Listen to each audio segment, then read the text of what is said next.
The most controversial morph in crested geckos right now is the super hypo, aka the Leucistic Crested Gecko. Today we're talking all about it and I'm giving you guys an update. So a couple months ago I made a video of unboxing one of these super hypo or Leucistic Crested Geckos that I had actually gotten for one of my customers. This particular gecko I have in my hand is an animal I decided to get for myself.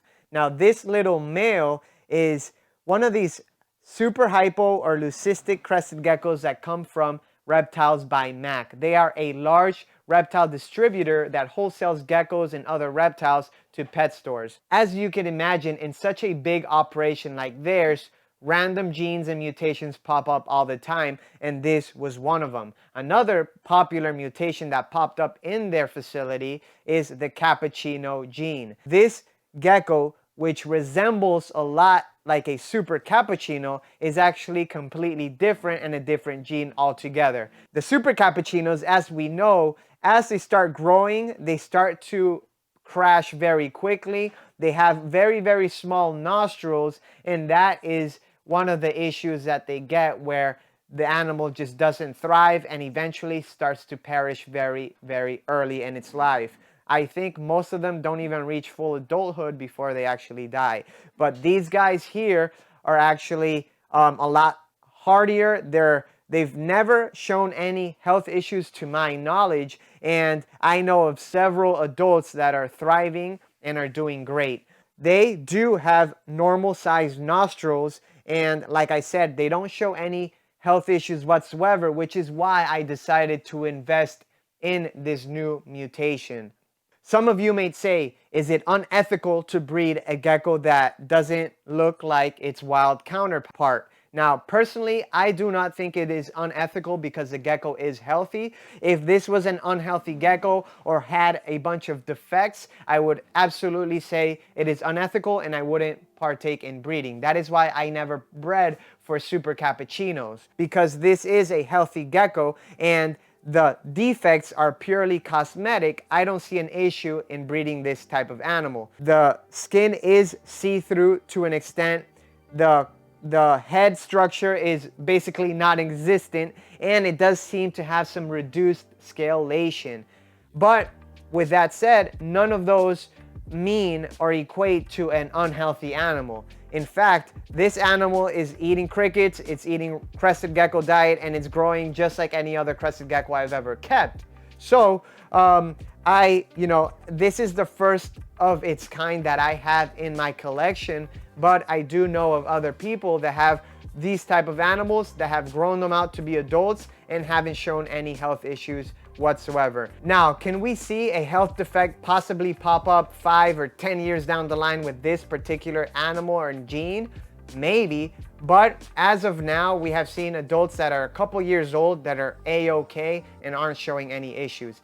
Before I acquired this animal, I made sure to ask Reptiles by Mac, the main breeders of these guys, that, I asked them if there was any sort of defects or anything that they saw in these geckos that was irregular or, out of the norm, and they said that they didn't see anything defective with the animals. That is the main reason why I decided to take the jump and the leap of faith, I should say, and get this new morph. I am not one to jump onto a new morph right away, but because I seen how the new morphs the people who get the new morphs are kind of ahead of everybody with the morph combinations, I decided that it was a good investment. Now, because this is a super hypo, also known as a leucistic, it is an incomplete dominant mutation, and this is the super form. The heterozygous version, or the one gene copy version of this gene, is an animal that is a hypo, or it's a very, very light based animal. Now, it is sometimes hard to distinguish between those and some of the other light-based animals in the hobby already, but one of the telltale signs is that you could kind of see, not as much as this guy, but you could kind of see some blue on top of their eyes, kind of like this see-through skin right here in some of those heterozygous animals when they're babies. As you get older, some of that starts to kind of like, the skin starts to get thicker and you don't see it as much.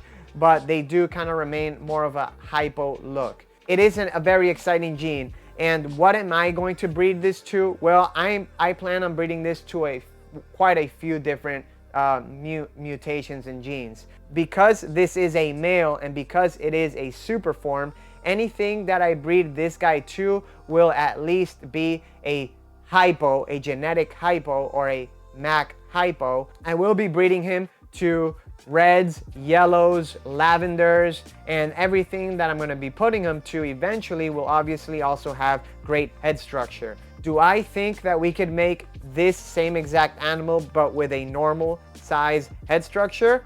Possibly. We have already seen a lot of improvement with cappuccinos and some of the other mutations that reduce head structure while we started to breed them to some of our regular stock here in the US. So I think it is not out of the realm of possibility.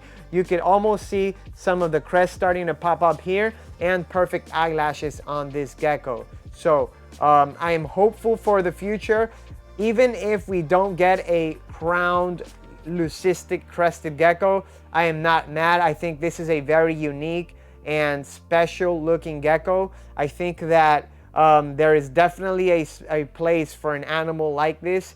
And you know, when lily whites first came out, as you may or may not know, the super version of a lily white is a Leucistic Crested Gecko just like this one, except those are not viable and there hasn't been any that live more than a couple days. Obviously these are thriving, these are growing and doing well, so this is essentially what a super lily white would have looked like if it was viable. One thing that us gecko breeders kind of like fantasized about, you know, 10 or 12 years ago was what's it called? Oh, one of the things that us crested gecko breeders fantasized about 10 or 12 years ago was a moon glow crested gecko, which was an all white crested gecko with dark eyes just like this one. This is essentially our, you know, our imagination coming to life with a different gene. But it is interesting to see what the future holds for these animals. I have seen some of these super max snows or leucistic crested geckos that have more pattern and color, especially down the dorsal. Now, I do want to say, aside from this gecko having some of that, you know, off color, off white coloration and pink, even pink undertones, you could see that there is a difference in scalation from the very top of the dorsal to the laterals and underbelly of this animal. So very, very unique. I don't think it's purely a color mutation, or a lack of color mutation, I should say, but it is also a scalation mutation. So it's interesting to see what this will do, especially when we start to think about putting them with soft scales or scatter scales. And it's going to be interesting to say the least. I am very excited about the future of crested geckos, and this is just another drop of excitement into the big pool of what is crested gecko breeding, especially here this coming year. Get excited, guys. I cannot express how much excitement I have towards this type of animal and what we're going to be able to do with it. But I can say that the future is looking bright for crested geckos. Right now is a really, really interesting time for the species. All right, what's up, everybody? I am here with Brian Burnett or Barnett. Burnett. Burnett. All right, I'm here with Brian. He is actually the first person that I saw produce one of those leucistic crested geckos, and actually his gecko was the first one I ever saw at Tinley Park, I think 2 years ago now. So I wanted to bring him on here real quick to talk a little bit about this gene because he has some really good experience with it. His first leucistic crested gecko is going into her first breeding season now. And that's super exciting because I was looking at the pictures of the animal and I'm like, oh man, that looks like a very healthy gecko. So it's exciting to know that you know, step by step we're getting more confident with this gene and everything's looking right how it should be. So first of all, I just wanted to introduce you, and if you have anything you wanted to say in the beginning, you know, go ahead. Yeah, so hello everybody. My name is Brian Burnett. I own the Bug Plug out of Lexington, Kentucky, and yes, I founded the Fire Gene and in turn the Blizzard, the super form. Bella was the one that you met. Yeah. back in October of, I believe, 2023. And yes, she is entering her first breeding season. Was paired up to a fire male, and we can see those eggs right inside of her body. So I mean, everything's looking healthy. It's really cool to experience with this animal. It's an awesome road.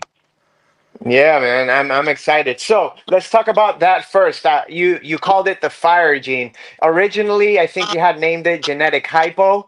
Yes. There is a few people that right off the bat weren't too excited about the name because they feel like there is already a type of hypo in crested geckos, and it was getting a little confusing. Was that your main reason for changing the name, or what was it? So there was a couple of reasons on why I changed the name. Yes, the first one was the fact that there was confusion among the hobby because there was pre-existing hypos from other sources. And when I chose the name, I thought hypo was the best choice for it due to how the animal represented itself. It appeared to be a lighter animal. It was translucent, and as it aged, it faded out. So in my mind, I chose hypo because that's what I thought it was. I put genetic on it to try to separate it from the other hypomorphs, but that still had confusion there. So Right. over time, noting everybody's confusion, we decided to change it over to fire. Mm-hmm. And fire was chosen because in other traits, if you're familiar with ball pythons and boas and going on, fire is the base morph to the black eye leucistics. So I felt like it was going to be the easiest way for people to remember this trait and what it is as an incomplete dominant trait and what it does as the superform in the blizzard. And then also, we're now 2, 3 years into to breeding the fire and getting a lot more combos, and we're finding out that as the animal ages, they all don't fade. It just depends on what we're breeding it into as to what it's doing. As we're seeing pinks and lily whites, we're seeing some orange tigers coming out. We're seeing animals that are displaying better color. um, I would say this gene is more translucent than anything. You can see through a lot of it. Yeah, yeah, yeah. I agree. When I first saw your animal, and then when I first got the ones I received from Reptiles by Mac, I noticed that they had, aside from it being semi-translucent, where the top you could kind of see the eyes, and even on the belly you could see some of the organs and stuff. You could see there's a difference in scales where almost like in the top. It varies with the animal, but on the top there's like bigger scales, and then towards like the sides and the bottom and the belly and stuff, it's like very very tiny little scales. Also, almost looks like scaleless type gene working in there. Have you noticed that as well from your animals, that they have kind of like reduction in scale, especially the super form? I notice it slightly, yes, Yeah, and especially when these guys first come out of the egg. If you go back to one of my first posts, I actually thought the animal was scaleless. yeah, Having it grow up once it hits 6 months old, those top right, scales definitely do come in. And that scale reduction, we're able to see into the animal. Pictures really yeah. don't do it justice because you're seeing, rib cages and organs, and it appears, sometimes unhealthy, but that's actually a well-rounded animal. You're able to see Yeah. into the body. Yeah, yeah, yeah, yeah. That's very cool. I also noticed that at least with the one I have, I don't think I noticed on any others that I've seen before, is that it has a red pupil. So it has the black eye, but the slit is actually red. But most of the time when we're seeing these animals, it's kind of like with a lot of light, so the pupils are very small and you don't see it. But I saw it in a little bit of a darker setting, and I was like, "Oh crap! It's like the red eye white dragon or whatever." That's pretty cool. Yeah, So have you noticed that as well? so we actually had Kevin from All Bugs Go to Kevin take pictures of a Mac leucistic, and was able to capture the red pupil in camera. We have those online. I can send you some of those as well. Yes, we have Yeah. seen. From my thoughts on it is that the actual eye itself is red, or it's so red in person that it appears black. Mm, okay. And so, do your animals have that as well, or just the macroleucistic one? I was not able to capture it so far in any blizzard animals. I would Yeah. say the right light, we would probably see that. Okay. I have seen it under a macroleucistic.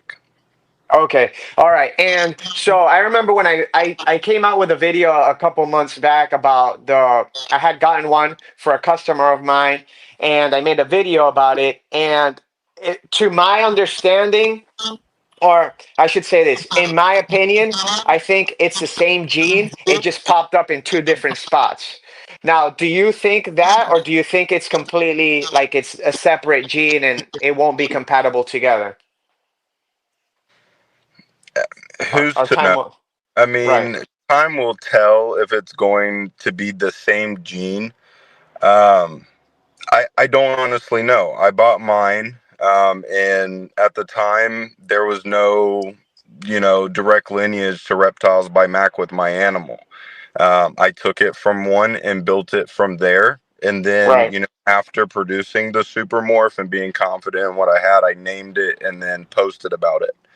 Now, breeding wise, I do have Mac hypos that have been paired to fire animals, and this year we should find out if it's compatible. But saying that it's compatible and that it's the same animal is not the same thing. They could be allelic to each other, and we're just not sure at this moment. The only confident way I can say to do this is to figure out how to do a DNA test on the animal, some kind of shed testing or doing it that way. Right. Um, I know that the animals do work the same. I mean, I can confidently say that we do have eggs on the ground. I just pulled my first clutch, so we should be proving that out this year. I mean, I hope that Okay. they are. I mean, that would be an awesome thing for the industry.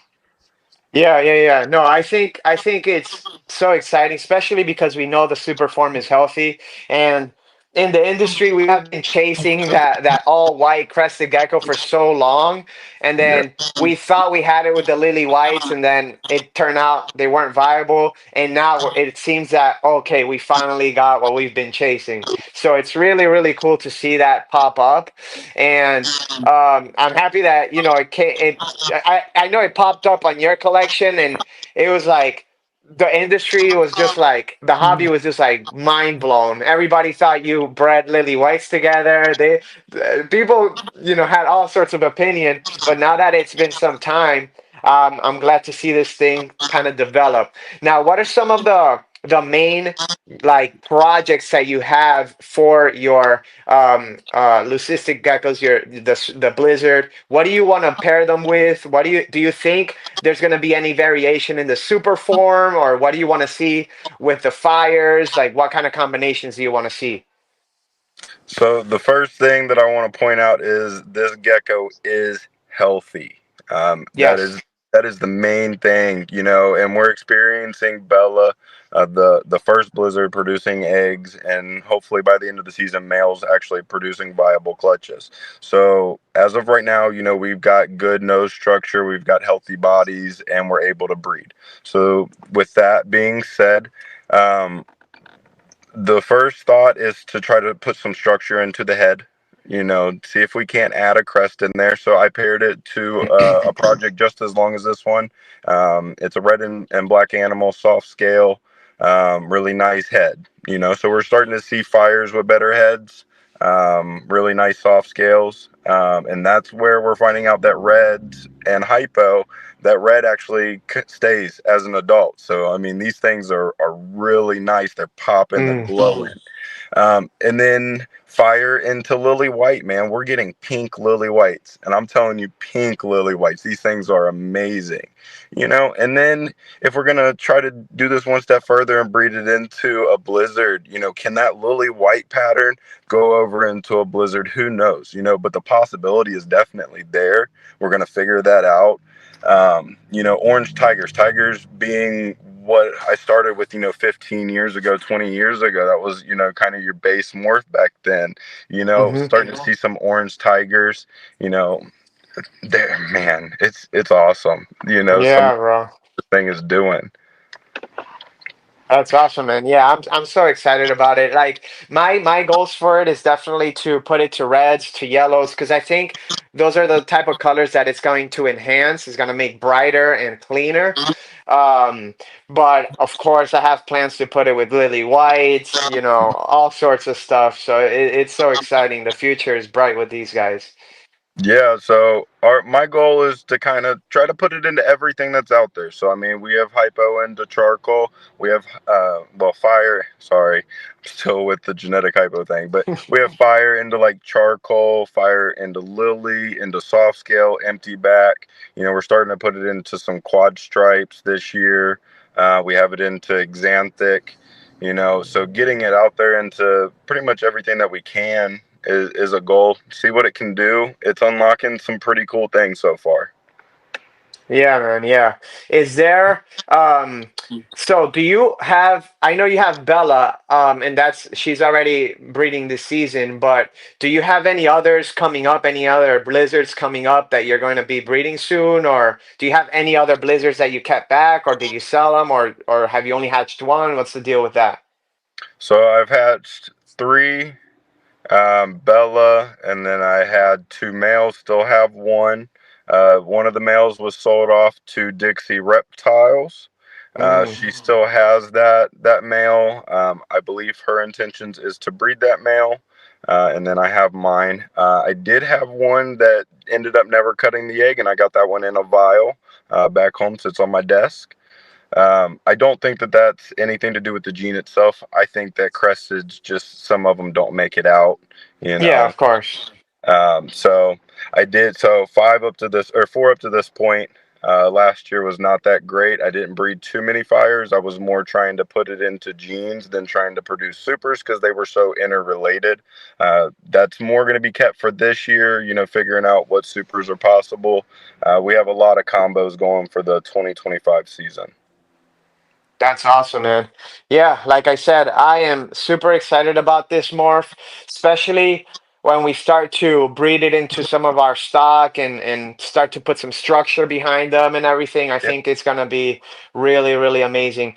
Have you seen, there's this gecko out in Korea that looks, it started off, I think, like, I asked the breeder, and she said it started off as a frappuccino, I think she said, or a cappuccino, and then it slowly started to lose pigmentation, and at some point it looked like a blizzard but with like a regular head structure, and then now I think it has some like patchy like brown and coloration on it. Have you seen the gecko I'm talking about? Do you know what I'm talking about? I'll have to send it to you if you don't.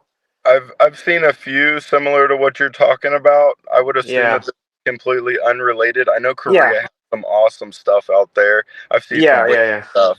Yeah, I think I'm familiar. Even some of those geckos still have some color patches to them. Yeah, yeah, yeah. That's what. I don't think it's related at all. I was just wondering if you are aware of those animals because Hmm.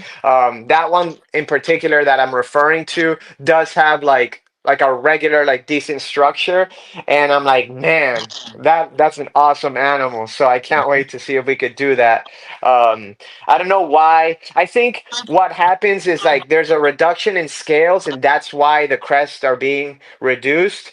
Hmm. Just this is just my hypothesis when I'm looking at the animal, because we kind of see, obviously with like the super cappuccinos, we saw similar stuff, and then cappuccinos in it themselves, they also don't have the best structure yet, at least most of them.